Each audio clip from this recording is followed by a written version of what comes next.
audio jungle.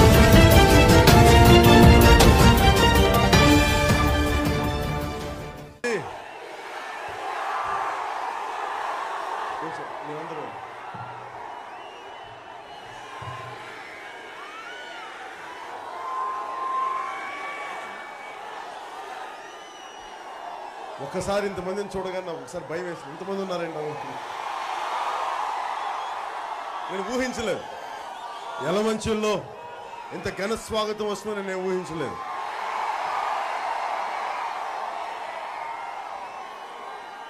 అది ఏ గుడో తెలీదు. ఆ స్వామికి నా నమస్కారాలు తెలియజేయండి. స్వామికి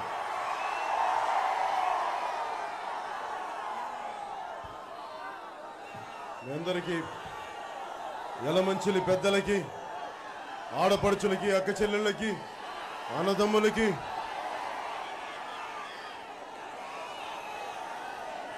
జనసేన జెండా తీసుకున్న జన సైనికులకి,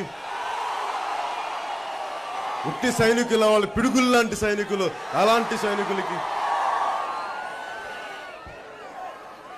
మార్పు కోరుకునే యువతకి, అవినీతితో నిండిపోయిన ప్రభుత్వాలకి ధీటుగా ప్రశ్నించే యువతకి, అవినీతిని చొక్కా పట్టుకొని నిలదీసే యువతకి, ప్రతి ఒక్కరికి పేరు పేరున మిద్దెల మీద, మేడల మీద, ఎక్కడో సదూరంగా ఉన్న వారికి, ఆ గ్రౌండ్ లో ఉన్న పిల్లలకి, చిన్న పిల్లలకి, ప్రతి ఒక్కరికి నా హృదయపూర్వక నమస్కారాలు తెలియజేస్తాను.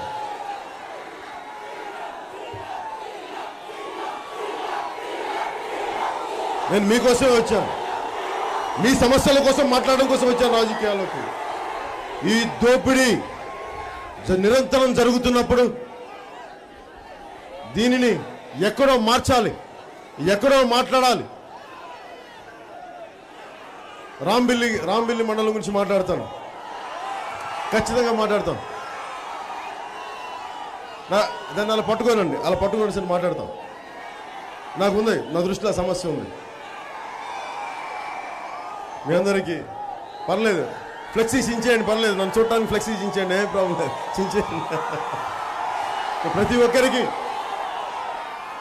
ఎందుకు ఈ రోజున ఏ గ్రామానికి వెళ్ళినా, ఏ నియోజకవర్గానికి వెళ్ళినా, ఏ జిల్లాకి పోయినా తల్లులు బిడ్డల్ని పంపిస్తున్నారు ధైర్యంగా వెళ్ళి జనసేన సభకు పొమ్మని చెప్పి.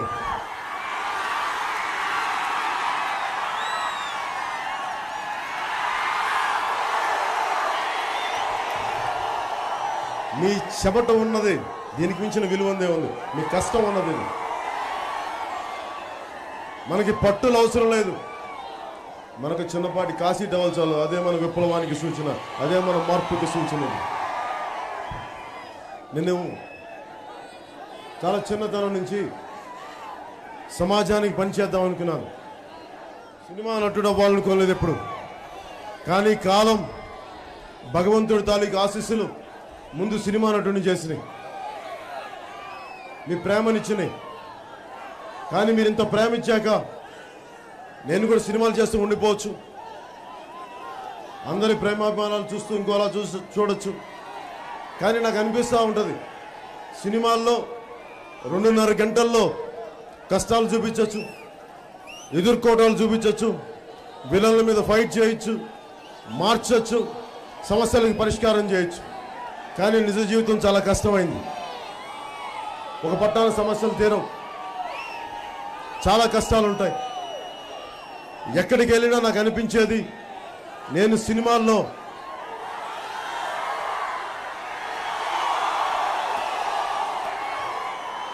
నేను ఎక్కడికి వెళ్ళినా నేను కోరుకునేది ఎప్పుడైనా సరే సినిమాల్లో కానీ చాలా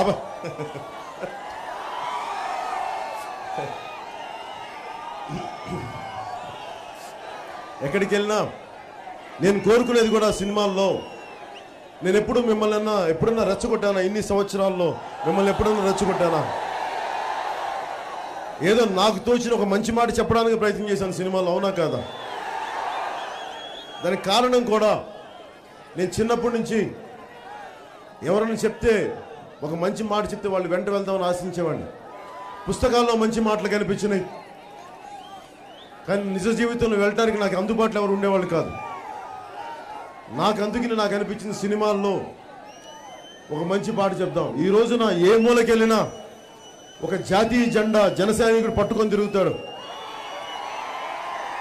మూడు జెండాలు, 4 మన జాతీయ జెండాలు, 34 జెండాలు. నాకు ఎంత గర్వంగా ఉంటుందంటే, ఎంత హృదయం ఉప్పొంగుద్దంటే జాతీయ జెండాను చూస్తా ఉంటే.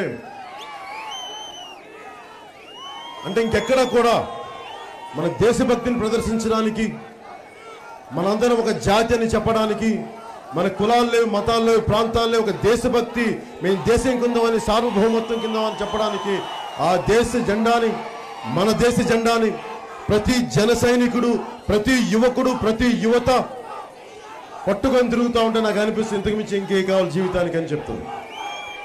నేను రాంబిల్లి మాట్లాడు. నాకు ఏ మూలకెళ్ళినా ఎక్కడికి ముందుగా కనిపించేది యువత, మహిళలు, ఆడపడుచులు, అక్క చెల్లెళ్ళు. వీరికి నేనేం చేయగలను? రైతులు వీరికి నేనేం చేయగలను? ఎవరు వీళ్ళకి వంట పక్షం నిలబడరాయి. ఇంతమంది ప్రతి ఒక్కళ్ళు మాట్లాడేది ఏంటంటే యువతకి ఓట్లు కావాలి. అదేమంటారు దాన్ని? డెమోగ్రఫిక్ డివిడెండ్ అంట. ఎక్కువ శాతం యువత ఉంటారు కాబట్టి ఈ యువతని ఒక ఓట్ బ్యాంక్లా మాట్లాడతారు. కానీ యువత ఆశయాలకి ఏం కావాలి, వారికి ఉద్యోగాలు ఎలా చేయాలి, వారికి ఎలాంటి వృత్తి నైపుణ్యం ఇస్తే మంచి ఉద్యోగాలు వస్తాయి, ఎలాంటి చదువులు చెప్తే మంచి ఉద్యోగాలు వస్తాయి, ఏమీ లేవు. ఒక ఫిల్మ్ ఇండస్ట్రీ తీసుకుందాం, చిత్ర పరిశ్రమే, బోల్డెన్ ఉద్యోగాలు ఉన్నాయి, కానీ దానివైపు ఎవరు దృష్టి సారించరు. అలాగే ఈ రోజున ఎక్కడికి పోయినా కానీ బోల్డెన్ ఉపాధి అవకాశాలు ఉంటాయి. మనకి చదువుకోవడానికి కొత్త విజ్ఞానం కావాలి, దానికి తగ్గట్టుగా ఏ ఒక్కరు పథకాలు రచించరు. నాకు అనిపిస్తే ఇంత జ్ఞానం ఉంది, ఇది విదేశాలకే జ్ఞానం నేర్పిన దేశం, మహాపుణ్యభూమి ఇది భారతదేశం. ఇది వ్యవహారిక తెలుగు నేర్పిన కళింగ ప్రాంతం, ఇది అంత గొప్ప ప్రాంతం ఇది.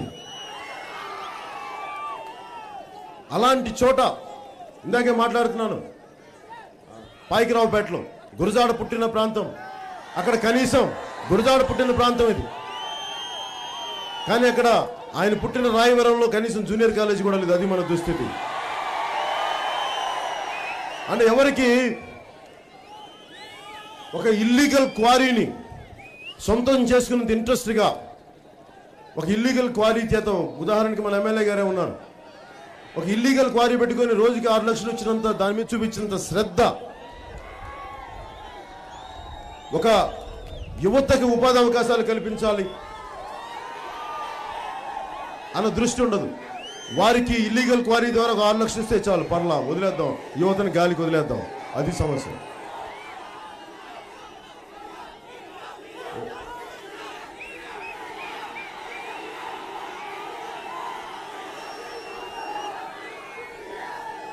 నాకు అందరూ చెప్తా ఉన్నారు, జన సైనికులు అందరూ చెప్తా ఉన్నారు, అన్న మన ఎమ్మెల్యే గారికి ఒక 15 సంవత్సరాల నుంచి బ్రిడ్జ్ ఆగిపోయింది, మన రైల్వే ఓవర్ బ్రిడ్జ్ మన ఎలమంచినికి. నువ్వు చెప్పు వాళ్ళకి, వారి క్వారీ మైన్ మీద వచ్చే 6 లక్షల మీద ఉన్నంత ఇంట్రెస్ట్, నిజమైన దృష్టి మన రైల్వే 15 సంవత్సరాలుగా, 1 సంవత్సరం కాదు, 2 సంవత్సరాలు కాదు, చంద్రబాబు గారు వచ్చారు, అంతకుముందు రాజశేఖర రెడ్డి గారు వచ్చారు, కాంగ్రెస్ ప్రభుత్వాలు వచ్చినాయి, మళ్ళీ ఇప్పుడు తెలుగుదేశం ప్రభుత్వం వచ్చింది. మనందరూ సహాయం చేస్తే ఈరోజు ప్రభుత్వం ఏర్పడింది తెలుగుదేశం. ఈ రోజున స్థానిక ఎమ్మెల్యే గారికి కూడా తెలుగుదేశం ప్రభుత్వం ఏర్పడి, నేను అనుకుంది మన యలమంచిలి యువతకి ఉద్యోగ అవకాశాలు కల్పిస్తారని ఆశించాను, కానీ ఇల్లీగల్ క్వారీ మీద 6 లక్షలు రోజుకి 6 లక్షలు సంపాదిస్తారని చెప్పి నేను ఆశించి నేను తెలుగుదేశం పార్టీ సపోర్ట్ చేయాలి. ఇలాంటివి జరగవని ముఖ్యమంత్రి గారు మాట్లాడతారు, అవినీతి ఎక్కడుందని. మైనింగ్ డెవలప్మెంట్ కార్పొరేషన్ బస్సులు వెళ్ళటానికి, లారీలు వెళ్ళటానికి భయపడతామే కానీ ఎమ్మెల్యే గారి లారీలు ఆపడానికి ఎవరికి ధైర్యం లేదు. మరి ఇంతకుమించి ఇంకేం కావాలి? నాకు అనిపిస్తూ ఉంటుంది, నేను ఒక నాకు చాలా బాధగా అనిపించేది ఏంటంటే మన దేశంలో మన చట్టాలు మన చట్టాలు బలవంతుల మీద చాలా బలహీనంగా పనిచేస్తాయి చట్టాలు. అదే బలహీనుల మీద కూడా చాలా బలంగా పనిచేస్తాయి చట్టాలు. ఉదాహరణకి మన ఏటికొప్పాక మీకు తెలుసు కదా, మన ఏటికొప్పాక ఒకసారి మన యలమంచిల నుంచి నాకు ఎవరో బొమ్మలు తీసుకొచ్చారు. మన ఏటికొప్పాక బొమ్మలు ఎంత కష్టపడతారో బొమ్మలు చేయడానికి. ఆ బొమ్మలు తీసుకొచ్చి వాళ్ళు అడుగుతా ఉన్నారు, తగ్గల మీరే నాకు మందు, నా జ్వరానికి మీరే మందు, అదే తగ్గుద్ది. మీ సమస్యల్ని పరిష్కరిస్తూ ఉంటే, మీ సమస్యల్ని బయటికి తీసుకొస్తూ ఉంటే జ్వరం పారిపోద్ది, రోజుకి అమృత దూరం వెళ్ళిపోతూ ఉంటుంది. ఏం పర్లా, అన్ని దెబ్బతింటానికి వచ్చాను, అన్ని భరించడానికి వచ్చాను, కష్టపడటానికి వచ్చాను. ఇంట్లో కూర్చొని ముసుగుతోని పడుకోవడానికి రాలేదు. రాజకీయాలు ఉంటాయి, జ్వరాలు ఉంటాయి, అన్నీ ఉంటాయి, భరిద్దాం. మీకు ఆనందం కలిగితే అంతకుమించి ఇంకేముంది? నాకు శ్రమ, నా వల్ల ఒక సమస్యకి బయటకు వచ్చి దాన్ని దృష్టిలో పెడితే చాలు, నాకు అంతకుమించి ఆనందం అవసరం. ఎన్ని జ్వరాలైనా పడతాను, నాకేం ఇబ్బంది లేదు అని ఇందాక చెప్తుంది మన ఏటికొప్పాక బొమ్మల గురించి. అంటే ఎర్ర చందనం కొట్టేసుకుంటే ఫారెస్ట్ డిపార్ట్మెంట్ ఎవరిని అడగదు, ఇష్టాన్ని కొట్టుకెళ్ళిపోతారు. మన ఏటికొప్పాక కావాల్సింది ఒక అంకుడు కర్ర అంటాం. నేను నా తోటలో కూడా వేసాను అంకుడు కర్ర చెట్లు. ఆ అంకుడు కర్ర అని చెప్పి పాపం అంతరించిపోతున్న కళ ఏటికొప్పాక బొమ్మలు మంది యలమంచిలో ఉన్నది. అంతరించిపోయే కళ. వాళ్ళని చూస్తూ ఉంటే మహిళలు, ఆడపడుచులు, పిల్లలు, ఇంకా చెప్పాలంటే పొద్దునే చూశాను పాపం ఒక దివ్యాంగులు, ఆయన కూర్చొని కాళ్ళు పని చేయట్లేదు కానీ బొమ్మలు తయారు చేస్తున్నారు అన్నారు. అంత గొప్ప ఏటికొప్పాక కళా నైపుణ్యం. మరి వారికి కావాల్సిన ముడిసరుకు ఏంటి? వారికి కావాల్సిన ముడిసరుకు అంకుడు కర్ర. అంకుడు కర్ర వెళ్ళి తీసుకెళ్దామంటే ఫారెస్ట్ డిపార్ట్మెంట్ వాళ్ళ మీద కేసులు పెట్టేస్తాయి. ఇక్కడ ఇసుక తవ్వేయండి, రాష్ట్ర ప్రభుత్వం కేసులు పెట్టదు, తవ్వేసుకోండి. వేల కోట్ల ప్రభుత్వ ధనాన్ని దోచేయండి, కేసులు వాళ్ళ మీద కేసులు పెట్టవు. ఇప్పుడే ఇల్లీగల్ మైనింగ్ మీద రోజుకి 6 లక్షలు మన స్థానిక ఎమ్మెల్యే గారు సంపాదించిన దాని మీద కేసులు ఉండవు. కానీ ఒక అంతరించిపోతున్న కళకి, ఏటికొప్పాక బొమ్మలకి ఒక అంకుడు కర్ర కావాలి, అంకుడు చెట్టు. ఆ కర్ర కావాలంటే దాని మీద మళ్ళీ కేసులు, మళ్ళీ దాని మీదకి వాళ్ళకి పాపం బొళ్ళంతా లంచాలు ఇవ్వాలి. ఇది పరిస్థితి. దీన్ని అడగడానికి ఎవరు లేరు. అది అడగడానికే జనసేన ఉంది, వారికి నిలబడటానికే జనసేన ఉంది. ముఖ్యమంత్రి గారు చెప్తారు మేము 17,000 కిలోమీటర్లు రోడ్లు వేసామని చెప్పి. మీరు చెప్పండి, కనీసం మనం ఓకే అంతకుముందు కాంగ్రెస్ వాళ్ళు చేశారు ఇది అనుకుందాం, మీరు వచ్చి ఏం చేశారు? కనీసం ఈ రైల్వే బ్రిడ్జ్ అన్నా మనం కనీసం పూర్తి చేశారా? మీరు చెప్పండి. మరి ఎప్పుడు చేస్తారు? ఆఖరికి రైల్వే బ్రిడ్జ్ ఏమైపోయింది? తాగడానికి ఒక అడ్డాలా తయారైపోయింది ఆ రైల్వే బ్రిడ్జ్ చూస్తూ ఉంటే. బాబు తాగి ఒక అతని మధ్యన పడిపోయి చనిపోయినట్టు, అది కూడా నేను చదివాను ఎక్కడ పేపర్లో. అవునా? అది మనం విశాఖకి రైల్వే జోన్ కావాలంటాం. దేనికి?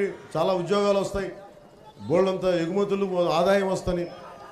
కనీసం మన శ్రీకాకుళంలో కనీసం ఒక చిన్న పట్టణానికి ఒక రైల్వే స్టేషన్ లేదు. అలాగే మన యలమంచిలికి రాష్ట్ర ప్రభుత్వం చేతిలో ఉంది, కనీసం మన బస్ స్టాండ్లో ఎక్స్ప్రెస్ బస్సులు ఆగలేని పరిస్థితి ఉంది మనకి. ముఖ్యమంత్రి గారు మన గొప్ప పనులు అడగట్లా, కనీసం మన యలమంచిలి బస్ స్టాండ్లో ఎక్స్ప్రెస్ బస్సులు ఆపండి, మనం బాధపడుతున్నాం వేరే ఊర్లోకి వెళ్ళడానికని ఆ స్థాయి కూడా లేదు మనకి. మాట్లాడితే మనకి కేంద్ర ప్రభుత్వం ఇవ్వట్లేదు అంటారు. ఓకే, కేంద్ర ప్రభుత్వం తప్పులు బోల్డన్ ఉన్నాయి, అవన్నీ మాట్లాడిన పవన్ కళ్యాణ్. దాంతోపాటు మీరేం చేస్తారు? ఒక ఎక్స్ప్రెస్ బస్సులు పెట్టలేరా మీరు మా యలమంచిలి అన్నదమ్ములకి, అక్క చెల్లెళ్ళకి?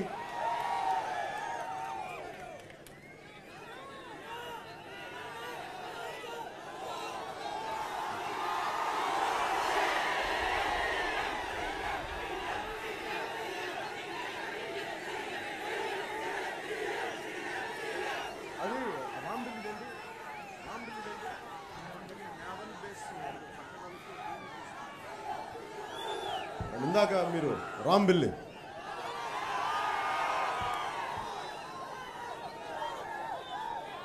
National alternate base naval base national alternate ప్రత్యామ్నాయ ఇంకొకటి దానికి నాకు అర్థమైందంటే ఒక 1000 ఎకరాలు తీసుకున్నారు మన మత్స్యకార్మికుల దగ్గర నుంచి కదా, మత్స్యకార్మికుల దగ్గర నుంచి 1000 ఎకరాలు తీసుకొని వాళ్ళు ఏం మాట్లాడారు మీకు, అక్కడ ఒక మంచి కేంద్రీయ విద్యాలయం కట్టిస్తాం, ఒక ఉపాధి అవకాశాలు కల్పిస్తాం, ఒక హాస్పిటల్ కట్టిస్తామని చెప్పి ఈ రోజుకి ఒక్కటి మాట్లాడాల. డబ్బులు తీసేసుకున్నారు, వాళ్ళ ఎకర భూములు తీసేసుకున్నారు, వాళ్ళకి పునరావాసానికి సంబంధించిన పరిస్థితులు కానీ, ఆ నిర్వాసితులకు కావాల్సిన న్యాయం కానీ, జరగాల్సిన న్యాయం కానీ వాళ్ళు చేయలేకపోయింది. అడగడానికి కేంద్ర ప్రభుత్వానికి కేంద్ర ప్రభుత్వాన్ని అడగటానికి అది రాష్ట్ర ప్రభుత్వానికి బలం లేదు. ఎందుకంటే వీళ్ళు శాండ్ మాఫియాలు కూరుకుపోయారు, వీళ్ళు అడగడానికి దమ్ము లేదు, ధైర్యం లేదు రాష్ట్ర ప్రభుత్వానికి. పోనీ ఏదైనా గట్టిగా స్పెషల్ కేటగిరీ స్టేటస్ గురించి నేను చాలా రోజులు మాట్లాడుతుంటే, ఆ రోజు నేను గట్టిగా మాట్లాడుతుంటే కాకినాడలో నాకు కోపం కూడా ఎక్కడ ఉంటుందంటే భారతీయ జనతా పార్టీ మీద. స్పెషల్ కేటగిరీ స్టేటస్ సంబంధించి మీరు 1997లో మీ భారతీయ జనతా పార్టీకి ఇచ్చిన మేనిఫెస్టోకు విలువిచ్చి మీరు ఆంధ్రప్రదేశ్ ఉమ్మడి రాష్ట్రాన్ని నిలువుగా తీసేశారు, అడ్డగోలుగా మీరు విభజించారు, జరిగిపోయింది. కనీసం మీరు ఒక చట్టసభల్లో మీరు 5 సంవత్సరాలు కాదు 10 సంవత్సరాలు ఆంధ్రప్రదేశ్ స్పెషల్ కేటగిరీ స్టేటస్ ఇవ్వాలని చెప్పిన ఈ ప్రభుత్వం, భారతీయ జనతా పార్టీ ప్రభుత్వం కనీసం ఈ రోజున ఒక్క మాట మాట్లాడలేని పరిస్థితి, ఒక్క మాట మాట్లాడలేకపోతున్నారు భారతీయ జనతా పార్టీ. అంటే కనీసం మీ భారతీయ జనతా పార్టీకి మేనిఫెస్టో కట్టుబడి మీరు రాష్ట్రాన్ని విడగొట్టేశారు.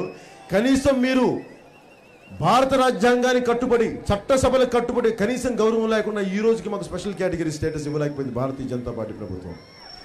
పోనీ ఇది నేను గ్రహించి కాకినాడలో కానీ, తిరుపతిలో కానీ, అనంతపూర్లో కానీ నిలదీసి మాట్లాడితే ఇప్పుడు ముఖ్యమంత్రి గారు అప్పటి నుంచి అస్సలు ఆంధ్రప్రదేశ్కి స్పెషల్ కేటగిరీ స్టేటస్ అవసరమే లేదు, అది చాలా మంచిది, చాలా గొప్పది, ఆ స్పెషల్ ప్యాకేజ్ వస్తే మాకు చాలా నిధులు ఉంటాయి, ఆ నిధులతో మేము శాండ్ మాఫియాలకి బోర్డులంత డబ్బులు చేసుకుంటాం, ఆ ఉద్దేశంలో అనుకుంటా స్పెషల్ కేటగిరీకి ఒప్పుకున్నారు. స్పెషల్ కేటగిరీ స్టేటస్ అడగకుండా ఉండడానికి వాళ్ళకి చిన్న తాయిలను చూపించారు, ఇస్తాం అని చెప్పి. నాకు తెలుసు అది ఇవ్వరని, అప్పుడే చెప్పాను.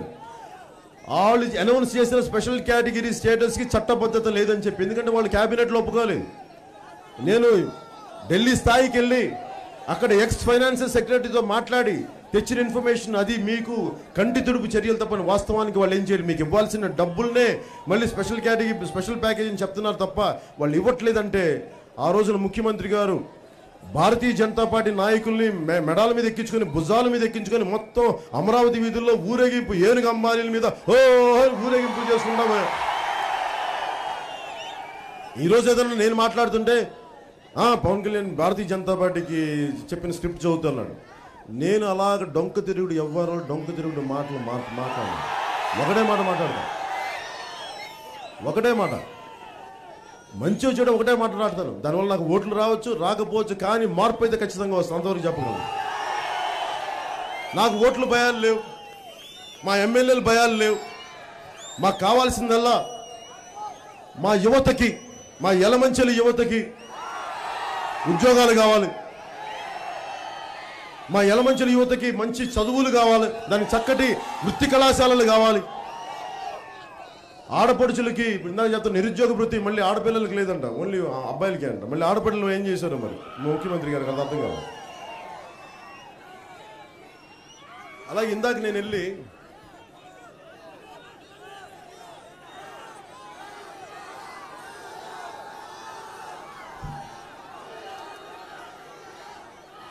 మనండి ఎస్సీజెడ్ పేరు బ్రాండింగ్స్ అండ్ ఇందాక వచ్చే దారిలోకి వచ్చింది. ఆలస్యం అవడానికి కూడా కారణం ఏంటంటే మన ఇందాక వెళ్ళే దారిలో మన పూడిమడకి దగ్గర ఉన్న ఆ బ్రాండిక్స్ ఎస్సీజెడ్ చూసి వస్తామని చెప్పాను. అంటే ఒక ఎస్సీజెడ్ నాకు చాలా కాలం నుంచి మీకు తెలిసే ఉంటుంది, 2004 నుంచి. నాకు ఎక్కడ విసుగు వచ్చేసింది ఈ పొలిటికల్ లీడర్స్ మీద అంటే, ఎస్సీజెడ్లు స్పెషల్ ఎకనామిక్ జోన్స్, ఇది చాలా వేల ఎకరాలు తీసేసుకొని కనీసం కొన్ని వేల ఉద్యోగాలు ఇస్తాం, కొన్ని వేల కోట్ల ఆదాయం వస్తాయి అని చెప్పి స్టార్ట్ చేసింది. ఇది స్టార్ట్ చేసింది ఎక్కడో వరల్డ్ బ్యాంక్ పెడితే అది చైనాలో స్టార్ట్ చేశారు. ఆ చైనాలో స్టార్ట్ చేసింది అసలు అభివృద్ధికి దూరంగా ఉన్న ప్రదేశాల్లో, పచ్చడి పొలాల్లో చేయలేదు. అస్సలు కనీసం అక్కడ గడ్డి కూడా మొలవని ప్రాంతాల్లో, కనీసం సౌకర్యాలు లేని ప్రాంతాల్లో అక్కడ పెడితే బోర్డులంతా ఆర్థిక అభివృద్ధి పెడుతుంది, ఆర్థిక మండలి అని పెట్టింది వాళ్ళు. దానిని కేంద్ర ప్రభుత్వం తీసుకుని 2001లో 2004లో దాన్ని మొత్తానికి అప్లై చేసినప్పుడు వేలకి వేల ఎకరాలు తీసేసుకోమన్నారు మొత్తం రాష్ట్రం మొత్తం మీద, ఉమ్మడి రాష్ట్రం మొత్తం మీద. కానీ దానికి ఏమైతే చెప్పారో ఇన్ని వేల ఉద్యోగాలు ఇస్తాం, ఇన్ని పరిశ్రమలు వస్తాయి అని చెప్పి ఇప్పుడు ఈ రోజుకి అక్కడ దాంట్లో ఉన్నది మనకి రాంబిల్లి సమస్య కూడా అవసరాలకి తీసేసుకుంటారు వేల ఎకరాలు. కానీ దేనికోసమైతే తీసుకున్నారో, దేనికోసమైతే మేము ప్రామిస్ చేశారో ఆ ఈ మటుకు పూర్తి చేసే పరిస్థితిలో లేరు. ఉందా చెప్పండి. కానీ నాకు విసుగు అది. ఇప్పుడు ఇందాక పూడిమడకి వెళ్ళాను, అక్కడ ఉన్న యువత అంతా పాప మత్స్యకారుల యువత వెళ్ళి నన్ను అడిగింది, ఒకసారి నువ్వు రాన్న ఇక్కడికి వచ్చి చూడు మాకు అన్యాయం జరుగుతుందంటే వెళ్ళాను. వెళ్తే అక్కడ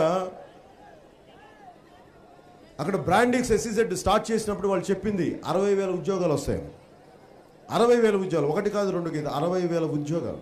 1000 ఎకరాలు ఇచ్చారు. 1000 ఎకరాలు ఎంతకి? ఒక్కొక్క ఎకరం రూపాయికి, సంవత్సరానికి రూపాయి అంతే వాళ్ళు పెట్టాల్సింది. ఓకే సరే అర్థం చేసుకుందాం. నేనేమో ఆర్థిక అభివృద్ధిని కూడా నేను ఎలా చూస్తానంటే, అసలు ముందు సంపద అనేది సృష్టించగలిగితే దాని సంపదను పంచచ్చు. అందుకే నేను సంపదను సృష్టించడానికి వ్యతిరేకం కాదు, కానీ ఎలా సృష్టించాలి, ఎంత బాధ్యతతో సృష్టించాలి అన్నదే నేను వీళ్ళతో విభేదిస్తాను. అంటే మీరు 1000 ఎకరాలు ఇచ్చారు రూపాయికి అంటే 1000 రూపాయలు, 1000 ఎకరాలు 1000 రూపాయలు, సంవత్సరానికి 1000 రూపాయలు కడితే చాలా అయిపోయింది. కానీ 1000 రూపాయలు తీసుకొని మీరు 60,000 ఉద్యోగాలు ఇవ్వాలి. 60,000 ఉద్యోగాలకి వాళ్ళు చెప్పాల్సింది ఏంటంటే, ఆ రోజు చెప్పింది మీకు 30% స్థానికులకి ఇస్తాం, అక్కడ ఉన్న గ్రామ ప్రజలకు ఇస్తాం, ఇక్కడున్న యలమంచి యువతకి ఇస్తాం, వీళ్ళకి కావాల్సిన మా ఏవైతే పరిశ్రమలు పెడతామో దానికి తగ్గ విద్యా అవకాశాలు మేము కల్పిస్తాం, దానికి తగ్గ వాళ్ళకి విద్యలు నేర్పించి, స్కిల్స్ నేర్పించి, నైపుణ్యం నేర్పించి ఆ 30% యువతకి మేము అక్కడ ఉద్యోగాలు కల్పిస్తామని చెప్తేనే మనం రూపాయికి ఇచ్చాం. అందుకని రూపాయని చెప్పి ఈ రోజున అక్కడ పూడిమడక గ్రామానికి ఆ యువతకి మత్స్యకారులకి వాళ్ళు ఉద్యోగాలు అడిగితే వాళ్ళకి ఇవ్వట్లా. వాళ్ళకి ఈ ఉద్యోగాలు మీకు ఇవ్వం, అంతే మెడబట్టి గంటేయడమే బయటికి ఎక్కువ మాట్లాడితే. నాకు అర్థం కాదు ఏంటంటే, మరి అలాంటప్పుడు పర్పస్ ఏముంది మీకు? స్థానిక యువతకి మీరు ఉద్యోగాలు ఇవ్వకపోతే మీరు అంత చేసిన పరిస్థితి, మరి పర్పస్ ఏముంది దానికి? పోనీ అడుగుదామంటే ఎవరు వినేవాళ్ళు లేరు.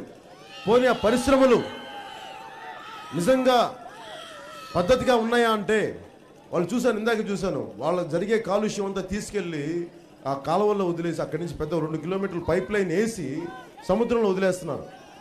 ఒకటి మత్స్యకారులకు ఉద్యోగాలు ఇవ్వరు మీరు. మత్స్యకారుల యువతకి చదువుకున్న ఒక్కొక్క కుటుంబంలో ఒక్కొక్క డిగ్రీ చదువుకున్న వ్యక్తులు ఉన్నారు, పోస్ట్ గ్రాడ్యుయేషన్ చదువుకున్న వ్యక్తులు ఉన్నారు, కానీ వాళ్ళకి ఉద్యోగాలు ఇవ్వరు. పోనీ వాళ్ళ ఉపాధి చేసుకునే మత్స్య పరిశ్రమ బాగుంటుందా అంటే అటు తీసుకెళ్లి కాలుష్యాన్ని 2 కిలోమీటర్ల లోపల వదిలేస్తే అక్కడున్న చేపలన్నీ చచ్చిపోతూ ఉన్నాయి. కనీసం వాళ్ళకు ఒక జట్టి లేదు. కనీసం ఏ దేశానికి వెళ్ళినా కనీసం అక్కడ స్థానిక మత్స్యకారులకు ఒక పడవలు కట్టుకోవడానికి ఒక జట్టి ఉండదు. కనీసం మనకి చిన్నపాటి తెప్పలు కట్టుకోవడానికి కూడా ఒక చిన్న వెసులుబాటు లేదు మనకి. కనీసం అంటే మీరు వాళ్ళ గ్రామాలు తీసుకున్నారు, వాళ్ళ భూములు తీసుకున్నారు, వాళ్ళకి ఉద్యోగాలు ఇవ్వరు. కనీసం వాళ్ళ సమస్యని, కనీసం వాళ్ళ వేటని వెళ్దామంటే ఆ మత్స్య సంపదను చంపేస్తూ ఉన్నారు. మరి ఇలాంటి పరిస్థితుల్లో మీరు చెప్పండి, ఎదురు తిరగదా యువత? నిలతీయదా యువత? చొక్కా పట్టుకొని అడగదా యువత? అడుగుతారు. మరి మీరు వాళ్ళ మీద కేసులు పెడతానంటే ఎట్లా? వాళ్ళ మీద 144 సెక్షన్ పెడతానంటే ఎట్లా? కుదరవు. ప్రభుత్వాలు మారాలి, ఈ రాజకీయ పాలకులు మారాలి, ఈ రాజకీయ వ్యవస్థ మారాలి. నేను చిత్తశుద్ధిగా చంద్రబాబు నాయుడు గారు 10 సంవత్సరాలు అధికారంలో లేరు, రాష్ట్రం విడిపోయింది. విడిపోయిన సమయంలో వెళ్ళి ఇప్పటికైనా ఈయనకి కొంత జ్ఞానోదయం కలుగుద్ది, కొంత అవగాహన వస్తుంది, చిత్తశుద్ధిగా ఉంటారు. నేను అనుకున్నాను ప్రామిస్గా, వాళ్ళు ఏదో అనుకున్నా నేను వెనక నుంచి ఏదో చేస్తాను, నేను అలా వెనకపోటు పొడిచే వ్యక్తిని కాదు. ఏదైనా ఉంటే స్ట్రైట్ ఒకటి ఫేస్ టు ఫేస్ పెట్టుకుంటాను, నాకు అలాంటి భయాలు ఏమి ఉండవు. నేను చంద్రబాబు నాయుడు గారికి తెలుగుదేశం పార్టీ చాలా మనస్ఫూర్తిగా చేశాను, ఏం ఆశించకుండా. ఒక చిన్నపాటి జెండా మోస్తే అన్న నాకేంటి నా పదవి, నాకు ఎమ్మెల్యే పదవి అన్న, ఎంపీ పదవి, మినిస్టర్ పదవి అడిగే రోజుల్లో ఏమి ఆశించుకున్నా మనందరం కష్టపడే వాళ్ళ ప్రభుత్వాన్ని నిలబెడితే, ఈ రోజున నేను అడిగింది పవన్ కళ్యాణ్కి ఏం చేస్తారని అడగల, కనీసం యువతకి రాష్ట్రం విడిపోయిన తర్వాత అభివృద్ధి అంతా హైదరాబాద్లో చేశాక అలాంటి పరిస్థితి మళ్ళీ రాకూడదు, అభివృద్ధి అటు వదిలేసి మళ్ళీ కొత్తగా స్టార్ట్ చేసినప్పుడు యువత నిర్వీర్యం అయిపోద్ది, నిస్పృహకు గురవుద్ది, నిరాశకు గురవుద్ది. అందుకని వాళ్ళకి అండగా ఉందామని చెప్పి నేను రాజకీయాల్లోకి వచ్చాను. ఎందుకంటే ఈ దోపిడీ వ్యవస్థను చూస్తే నాకు నిజంగా చిరాకు, అసహ్యం నాకు. కానీ ఏం చేస్తాం, ఉన్నది ఈ పార్టీలే, కలవాలి, వీళ్ళతోటి మాట్లాడాలి. అట్లీస్ట్ మీ తరపున, ప్రజల తరపున, యువత తరపున, మహిళల తరపున, ఆడపడుచుల తరపున, అక్క చెల్లెల తరపున ఒకటి ఉండాలని చెప్పి మీలో ఒకటిగా జనసేన పార్టీ పెట్టాను నేను. ఈ రోజున ఇప్పుడు మాట్లాడడానికి రెండు పార్టీ, ఏ గ్రామం వెళ్ళండి, ఏ నియోజకవర్గం వెళ్ళండి, అటు ప్రతిపక్షం అటు అధికార పక్షం, వీళ్ళు దోపిడీ చేస్తుంటే వీళ్ళు కాముకుంటారు, వీళ్ళకి కావాల్సింది చెప్తారు, వాళ్ళు మాట్లాడరు. పోనీ వీళ్ళు ఏదైనా చేస్తుంటే వీళ్ళు ఏదైనా మాట్లాడరు. అందుకని వీళ్ళిద్దరూ కాకుండా ప్రతి గ్రామాన, ప్రతి నియోజకవర్గంలో, ప్రతి మండలంలో కూడా, జిల్లాలో కూడా ఒక మూడోది ప్రజలని కరెక్ట్గా సరిగ్గా సమస్యని ఎత్తి చూపేలాగా, సమస్యని బయటికి తీసుకొచ్చేలాగా ఒక మూడో ఆల్టర్నేట్ కావాలి, ఒక మూడో ప్రత్యామ్నాయం కావాలి. అందుకు జనసేన ఈరోజు ఉంది. అంటే ఇది కూర్చోబెట్టి వాళ్ళు ఏమనుకుంటారు, మనకి ప్రభుత్వం స్థాపించేస్తామంటే ఖచ్చితంగా స్థాపిస్తాం. 2019 అనుమానం లేకుండా స్థాపిస్తాం. ఎందుకంటే జరుగుతున్న మార్పులు చూస్తూ ఉంటాం. అలాగే నేను, మీకు తెలుసు నా పిల్లలు మహారాష్ట్రలో ఉంటారు, పూణేలో ఉంటారు. అందుకని వాళ్ళు చూడడానికి వెళ్తూ ఉంటాను. అప్పుడప్పుడు వెళ్తాం. నాకు అర్థమైంది ఏంటంటే అక్కడ శరద్ పవార్ అనే మీకు తెలుసు, గతంలో ఉన్న మనకి ఎన్సీపీ ప్రెసిడెంట్ ఆయన. అంటే ఎందుకు చెప్తున్నానంటే ఈ మాట, మనకి దాదాపు మన యలమంచిలో 40,000 ఎకరాల పైన చెరుకు పండిస్తాం. ఆయన 40,000 ఎకరాల పైన ఒక యలమంచిలో. కానీ నేను ఇదే చెరుకు వాళ్ళకి చాలా లాభసాటిగా ఉంటుంది మహారాష్ట్రలో. అక్కడ శరద్ పవార్ గారు వాళ్ళ చెరుకు రైతులకి వాళ్ళు ఎంత అండగా ఉన్నారో స్థానిక నాయకులు అనడానికి, వాళ్ళు చెరుకు వేసినప్పటి నుంచి సబ్సిడీలు ఇస్తారు, చెరుకు కట్ చేయడానికి ప్రభుత్వం డబ్బులు, చెరుకు తీసుకెళ్లి షుగర్ ఫ్యాక్టరీలు పెట్టడానికి ప్రభుత్వం అండగా ఉంటుంది, డబ్బులు ఇస్తారు. అందుకు చెరుకు రైతులు వాళ్ళకి అక్కడ లాభసాటిగా ఉంటుంది అక్కడ చెరుకు వేయడానికి. కానీ ఇక్కడ మనకి చూడండి, మనకి ఇక్కడ చెరుకేస్తే ప్రతిదీ రైతే పెట్టుకోవాలి, రైతుకి ఆల్టర్నేట్లీ మొత్తం మనకి కళింగాంధ్ర జిల్లాలన్నింటిలో కూడా చెరుకు చాలా ముఖ్యమైన పంట, బోళ్ళంత లాభసాటైన పంట. అలాంటి పంటకి గిట్టుబాటు ధర లేక నేను మన శ్రీకాకుళంలో కూడా చూశాను. వీళ్ళు ఎంత తెలివిగా కోఆపరేటివ్ షుగర్ ఫ్యాక్టరీస్ని మూసేస్తున్నారంటే, మనకి ఇక్కడ తంపాల షుగర్ ఫ్యాక్టరీని మూసేశారా? ఇక్కడ మూసారా తంపాల షుగర్ ఫ్యాక్టరీని? అంటే దాన్ని ఎంత అందంగా మూసేశారంటే, ఎక్కడికి వెళ్ళినా సరే సిక్ యూనిట్ చేస్తారు ముందు, ఇది సరిగ్గా పని చేయట్లేదని. మళ్ళీ బయటకు వచ్చాక శ్రీకాకుళంలో కూడా చాలా వేల మంది పనిచేసేది ఆ షుగర్ ఫ్యాక్టరీస్ని మూయించేసి. ఇప్పుడు ఎట్లా ఉంటుందంటే దీనికి, నేను చిన్నప్పుడు మా ఇంట్లో నేను స్కూల్ చదువుకున్నప్పుడు మా అమ్మకి పాలు తెచ్చేవాడిని. ఒక చిన్నపాటి గ్లాస్ చెంబు తీసుకెళ్ళి ఒక 30 లీటర్ పాలు, అది విజయ డైరీ అనేవాడు, విజయ డైరీ పాలు. ఆ చిన్న క్యాన్లు వచ్చాయి. నేను వెళ్ళి 1/2 లీటరు, 1/2 లీటరు, 30 లీటరు, 1 లీటరు తీసుకొచ్చాను అప్పుడప్పుడు స్కూల్ అయిపోయినా పొద్దున్నగా. స్లోగా ఈరోజు నా విజయ డైరీ అని చచ్చిపోయింది. నా చిన్నప్పుడు నా విజయ డైరీ లేదు, దాని బదులు ఇప్పుడు ఏమొచ్చిందంటే హెరిటేజ్ డైరీ వచ్చింది. అంటే ఎలా అంటే ఒక ప్రైవేట్ లాభాల కోసం, వ్యక్తిగత లాభాల కోసం కోఆపరేటివ్ సిస్టమ్ని చంపేస్తున్నారు. ఇక్కడ కోఆపరేటివ్ రైతులందరికీ సమానంగా లాభం అందేది అది. అలాంటి సిస్టమ్ని మెథాడికల్గా మనం చంపేస్తున్నారు. ఆ రోజున మన విజయ డైరీ పాలను ఎలా చంపేశారో అది చంపేసి హెరిటేజ్ ఎలా బయట ఏం లేదు. ఆ పాలు అక్కడ పనిచేసే వాళ్ళని ముందు తీసేస్తారు బయటికి. నువ్వు నీకు ఎక్కువ డబ్బులు ఇస్తాను, నువ్వు బయటకు వచ్చేయని అలా వెళ్ళిపోతారు. అలా ముక్కలుగా తీసి పని చేయని స్థాయికి పట్టుకొస్తారు. ఈ రోజున మనకి రైతు చెరుకు పండిస్తే ఒక్కొక్క పక్కన ఉన్న మన అనకాపల్లి షుగర్ ఫ్యాక్టరీస్ నెమ్మదిగా 2 ఉన్నాయి, ఒకటి సిక్ యూనిట్ చేసేస్తారు మెల్లిగా కొద్ది రోజుల తర్వాత. అలాగే ఇప్పుడు తంపాల్లో మూసేశారు. మరి రైతు ఏం చేస్తారు, గిట్టుబాటు ధర కాక ఏదో అమ్ముకొని అసలు ఇవేం పని చేయమని చెప్పి చిన్న కమతా ఉన్న రైతులు అమ్మేసుకొని వాళ్ళ పొలాల్లోనే రైతు కూలీలుగా మారిపోయే పరిస్థితి నెమ్మదిగా మనకి కళింగాంధ్రకి, ఉత్తరాంధ్రకి వస్తా ఉంది. ఇది ఆగాలి. రైతుకి గిట్టుబాటు ధరగా రావాలి. ఈ కోఆపరేటివ్ షుగర్ ఫ్యాక్టరీస్ని చాలా పద్ధతిలో, ఒక క్రమ పద్ధతిలో మూసేసే పరిస్థితులు, ఈ మూసే దోపిడీని ఆపాలి. ఇవన్నీ మనకు వాళ్ళిద్దరికీ వదిలేస్తే, ప్రతిపక్షానికి కానీ అధికార పక్షానికి వదిలేస్తే, మూడోవాడు రైతు గొంతు వినిపించే గొంతు ఉండదు, గళం ఉండదు. ఆ గళం, రైతు గళం వినిపించడానికే ఈ రోజున జనసేన ఇక్కడ కూర్చొని వాళ్ళకి సమస్యలు మాట్లాడుతూ ఉంది.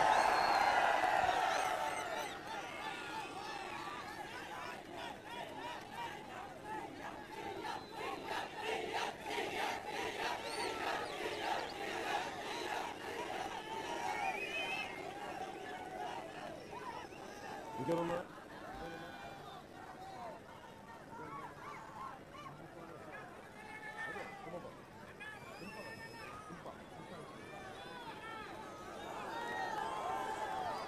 నేను ఈ సమస్యలను నేను ఎందుకు ప్రస్తావిస్తున్నానంటే, 2019లో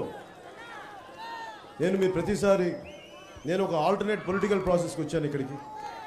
మీరు ఊహించండి, 2009లో ఒక పార్టీ పెట్టి అది నిలబడకపోతే తిరిగి పార్టీ పెట్టి మీ ముందుకు రావాలంటే నాకు చాలా ధైర్యం ఉండాలి, దానికి చాలా దెబ్బ తీసుకోవడానికి రెడీగా ఉండాలి.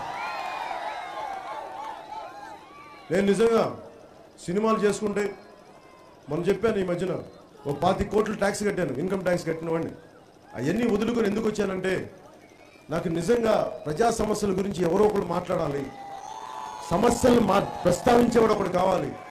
మన గిరిజన గ్రామాలకు వెళ్తే అక్కడ తల్లులు చెప్తా ఉన్నారు, అయ్యా మాకు ఏం వద్దయ్యా, కొంచెం మంచినీళ్ళు ఇప్పించు, తాగడానికి కొంచెం శుభ్రంగా ఉండే నీళ్ళు ఇప్పించు, అంతకుమించి ఇంకేం వద్దని అడుగుతా ఉన్నారు. వేల కోట్లు అడగట్లేదు, పెద్ద పెద్ద అమరావతి లాంటి పెద్ద బంగ్లాలు అడగట్లేదు, పంచపక్ష పరమాణాలు అడగట్లేదు, ఇల్లు కట్టమని అడగట్లేదు. వాళ్ళు అడిగేది కనీసం తాగడానికి శుభ్రంగా ఉండే నీళ్లు, కొంచెం నీళ్లు, అది కూడా ఇవ్వలేని పరిస్థితులు ప్రభుత్వాలు ఉన్నాయి.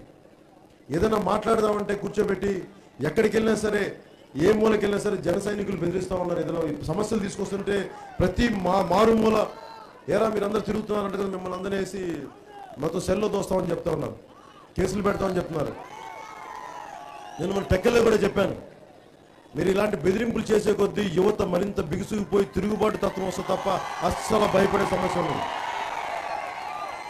ఎందుకంటే నేను ఆంధ్రప్రదేశ్లో ఇక్కడున్న యువత కానీ, మన తెలుగు రాష్ట్రాల్లో యువత కానీ, నేను మొన్న ఈ మధ్యన మాట్లాడుతున్నా, ఈ పాడేరు ఇటు సైడ్ కానీ వెళ్తే యువత అంటే గంజాయికి, మొక్కలకి, మాదక ద్రవ్యాలను ఎక్స్పోర్ట్ చేసే పరిస్థితికి వెళ్ళిపోయారు అని చెప్పి యువత గురించి మాట్లాడుతూ నేను ఒకటే అన్నాను, డిగ్రీలు చదువుకొని, పోస్ట్ గ్రాడ్యుయేషన్ చదువుకొని మీరు వాళ్ళకి ఉద్యోగాలు కల్పించలేని పరిస్థితి ఉన్నప్పుడు ఐటీడీఏ అనేది ఉండి మరి ఏం చేస్తారు యువత? కుటుంబాలను పోషించాల్సిన గత్యంతరం లేక కొంతమంది వెళ్ళి తీరాల్సిన పరిస్థితి వస్తుంది. ఆ పరిస్థితి కల్పించింది ప్రభుత్వాలు, రాజకీయ నాయకులు, రాజకీయ వ్యవస్థ. నేను యువతను తప్పుపట్టను, కొద్దిమంది ఉండొచ్చేమో యువత, కానీ మీరు అందరినీ ఏకదాటిని కట్టేసి యువతని పెడదామని పడుతున్నారని చెప్పి జనరలైజ్ చేసే మటుకు ఖచ్చితంగా వీళ్ళు నిలదీసి చొక్కా పట్టుకుని అడగాల్సిన తప్పు మీరు చేశారు, యువత చేయలేదు. మీరు ముఖ్యమంత్రి గారు మీకు నిరుద్యోగ భృతి అనౌన్స్ చేశారు, మీకు ఇచ్చారా? మీకు అవి ఇవ్వరు. ఎందుకంటే జనసేనకి ఎక్కువ యువత వస్తుందని అనగానే వెంటనే ఆయన నిరుద్యోగ భృతి ఇచ్చేద్దాం అందరికి. అది కూడా ఏంటంటే మీరు డిగ్రీ చదవాలి, డిగ్రీ ఫస్ట్ క్లాస్లో చదవాలి, 10th మీరు పాలిటెక్నిక్ కోర్స్ అయితే పాలిటెక్నిక్ డిస్టింక్షన్లో రావాలి. మళ్ళీ అలా జరగకపోతే మళ్ళీ ఉండవు. మళ్ళీ దాంట్లో ఆడపిల్లలకి ఇక్కడ కూడా ఇందా చెప్తున్నాం, ఆ పూడిమడకలో కూడా 18 ఏళ్ళు ఉన్న అబ్బాయిలకే కానీ మళ్ళీ అమ్మాయిలకి లేదండి. మరి అమ్మాయిలు ఆడపిల్లలు ఏం పాపం చేస్తున్నారు, ఆడపిల్లలు ఏం పాపం చేస్తున్నారు, అక్క చెల్లెలు ఏం పాపం చేస్తున్నారు, వాళ్ళకి లేదు. ఇది అంటే ప్రతిసారి ఇందాక కూడా చెప్తున్నాను, పాపం అక్కడ హుదూద్ తుఫాన్ వచ్చినప్పుడు 100 మీటర్ల దూరంలో కూడా ఇంకా తక్కువే ఉంది. బిల్డింగ్లు కట్టారు అక్కడ వాళ్ళకి మత్స్యకారులకు ఇవ్వడానికి. ఆ బిల్డింగ్లో A block, B block, C block అన్నీ రెడీ అయిపోయినాయి. సి బ్లాక్ ఆల్మోస్ట్ ఫినిషింగ్లో ఉంది. నేను అడిగాను ఎందుకు, ఎవరికి అంటే మా మత్స్యకారులకు సార్. మరి ఎందుకు ఇవ్వట్లేదంటే ఇప్పుడు ఇవ్వరండి సార్. ఎప్పుడు ఇస్తారంటే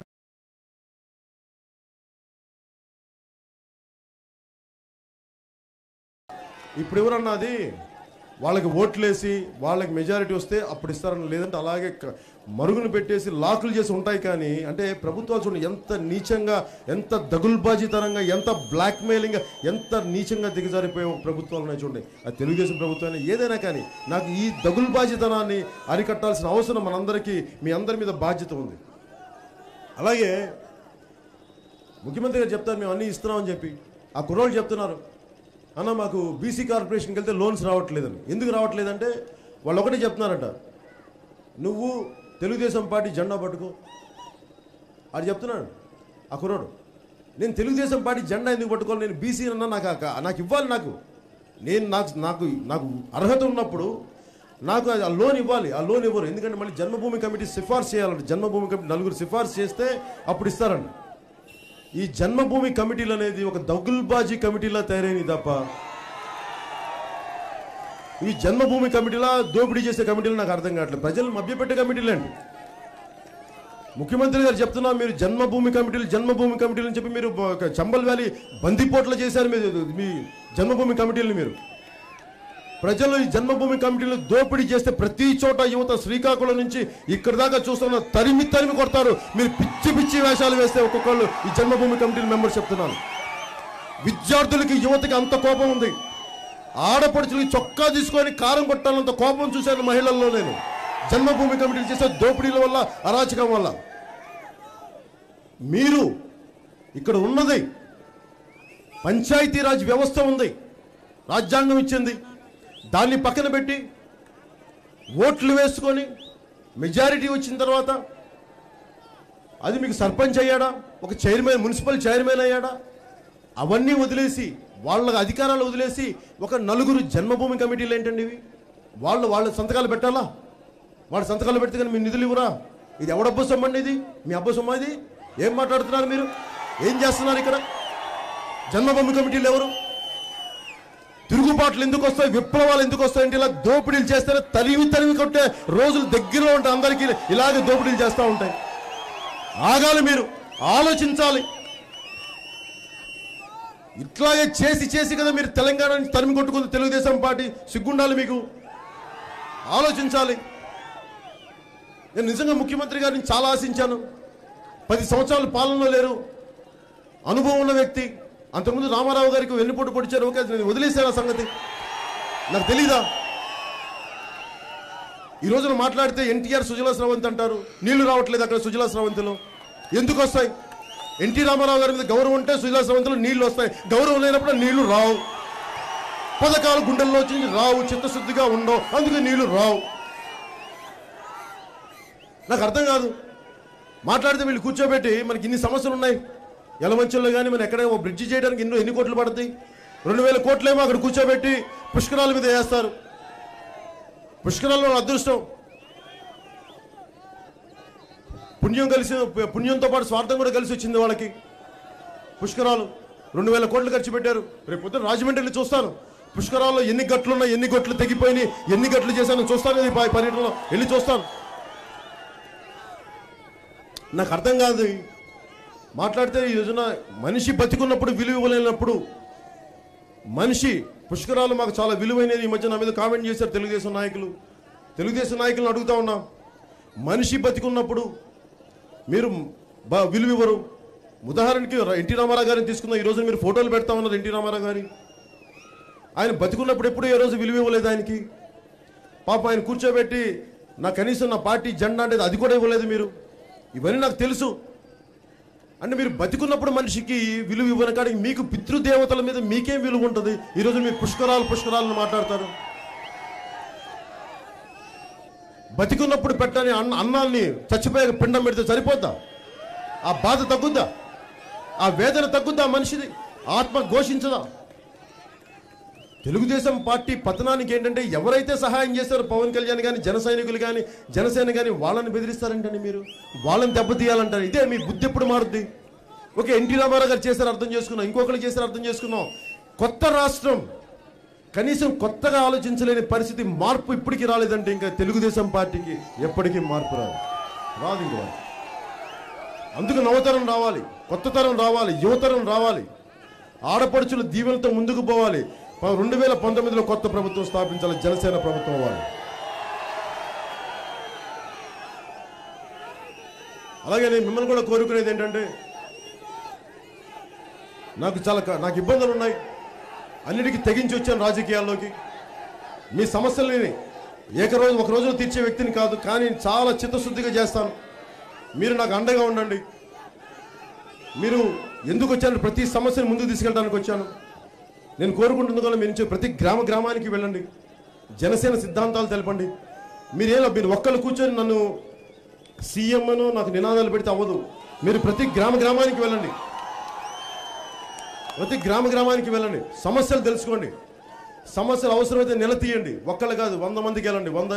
100 మంది మీద వస్తే మీరు 1000 వెళ్ళండి, 1000 మంది దాడి వస్తే 10,000 మంది వెళ్ళండి, నిలతీయండి. కానీ భయపడకండి, అస్సలు భయపడదు. శ్రీశ్రీ చెప్పాడు కదా, పోరాడితే ఏముంది, పోయేది ఏదో బానిస సంకలు తప్ప, పోరాడండి, ఏం తప్పలేదు. అవినీతి, అధర్మం, అన్యాయం ఎక్కడుందో అక్కడ యువత మార్పు వస్తుంది. ఈ మధ్యన వీళ్ళకి ఎలా ఉందంటే నిజంగా ఫ్రెంచ్ విప్లవం తెలియలా. అన్నీ వాళ్ళు బాగా తింటూ వాళ్ళకి అన్నీ బాగానే ఉన్నాయి, వాళ్ళ జీవితాలు ఏం అవసరం, వాళ్ళకి అన్నీ బాగానే ఉన్నాయి, విలాసాల్లో ఉన్నారు. కానీ ఇక్కడ బయటకు వచ్చి చూస్తే ఒక్కొక్క యువకుడిలో ఉన్న బాధ, ఆవేదన, ఉద్యోగం లేక నిరుద్యోగంతో ఎంత కడుపు మండి ఉన్నారో నేను ఒక్కొక్క యువకుడిని కలిసి చూస్తే నాకు ఆ బాధ వేస్తుంది. అందుకనే వీరిని బలంగా పనిచేయిద్దాం, బలంగా మాట్లాడదాం, నిలదీద్దాం, కొత్త ప్రభుత్వం స్థాపిద్దాం. అప్పుడు దాకా నాకు ఇంత ఘనమైన ప్రేమని, ఇంత ఆదరణాన్ని, ఇంత అభిమానాన్ని ఇచ్చిన మీ అందరికీ నేను చాలా ధన్యవాదాలు తెలుపుకుంటున్నాను. అలాగే మీరు రాంబిల్లి సమస్య గురించి కూడా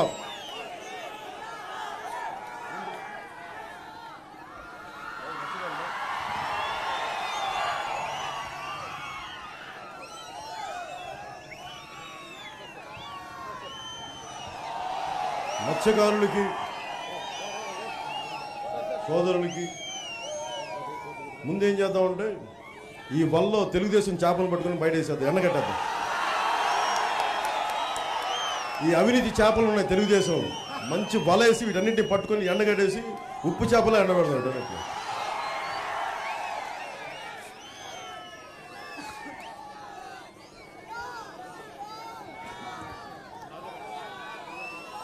నాకు మన కళలు, మన సంస్కృతి చూడండి, చిన్న తాటాక్ తోటి ఎంత అందంగా చేశారు. జోహార్లు మన కళాకారులకి.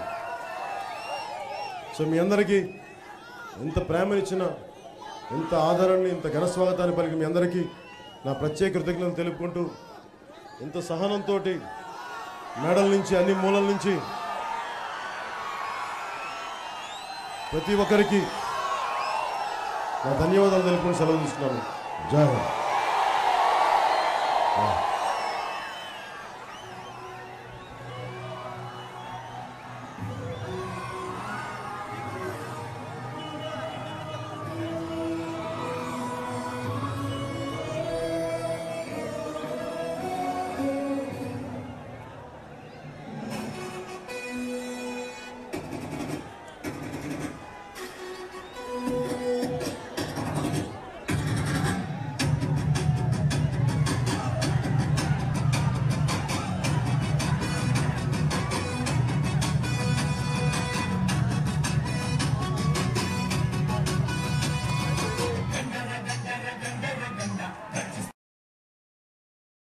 ఏంటండి, వీడియో నచ్చిందా? అయితే ఓ లైక్ వేసుకోండి, లేదంటే ఓ కామెంట్ చేయండి. ఎప్పటికప్పుడు మా వీడియోస్ చూడాలంటే సబ్స్క్రైబ్ చేసుకోండి.